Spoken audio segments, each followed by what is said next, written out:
There are two methods to solve such type of questions. The very first method is of course multinomial theorem, which is deadliest possible way to solve it, and other is of substitution of x.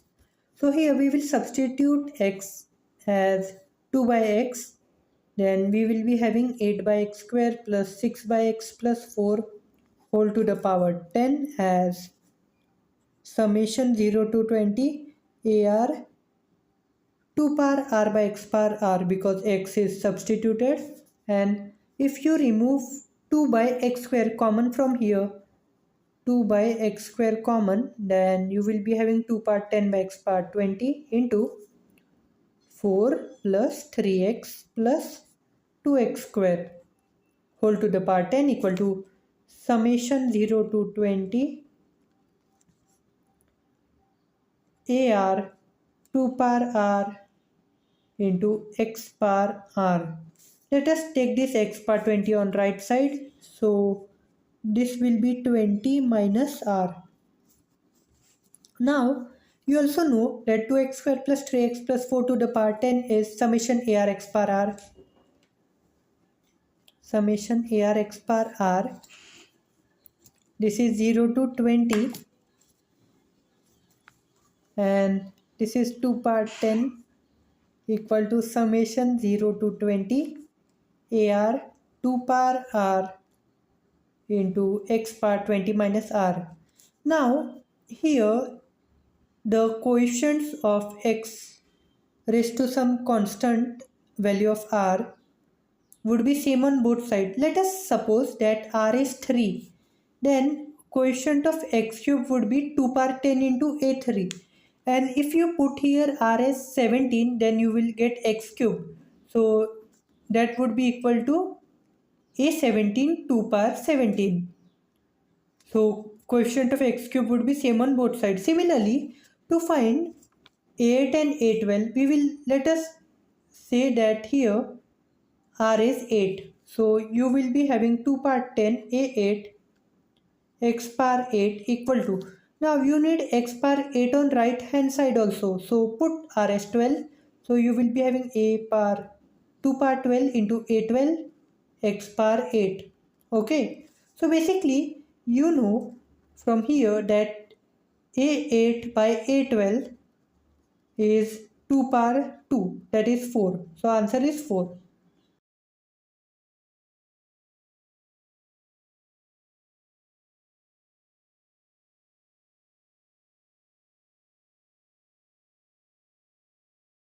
Let us solve this question in similar way we solved the last one. So here let us substitute x as 1 by x, then we will be having x square plus 1 to the power 20 and 1 by x power 40 equal to summation ar by x power r, because now x is substituted as 1 by x.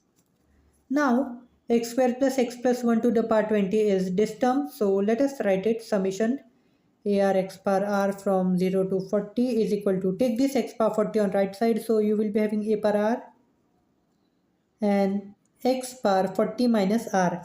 So from here you can now balance the quotients of any x to the power some constant. So say r is 0, then here r must be 40. So you have a0 equal to a40, similarly a1 as a39 and so on. Now they ask us to find summation of these all. So let us write this. We know that when r is 0, it will be a0 a1. When r is 2, it will be minus of a1 a2, and similarly it will continue till the last term, and last term is a39 a40. It is minus a39 a40. Okay, now you know that a0 is a40, a1 is a39 and so on, such that ar is, say, ak. Okay, ak where k is some constant, ak is a of 40 minus k. So from here Now let us see what happens here. A0, A1 and A39, A40. If you see, then A0 is equal to A40 and A1 is equal to A39. So basically these both terms, first and last term, are same. So this both will cancel. Similarly, second and second last cancel, and so on. 19th and last 19th term cancel each other, and there are total of 40 terms, total 40, and also 20th and last 20th term cancel each other. So finally you will be having your answer as 0.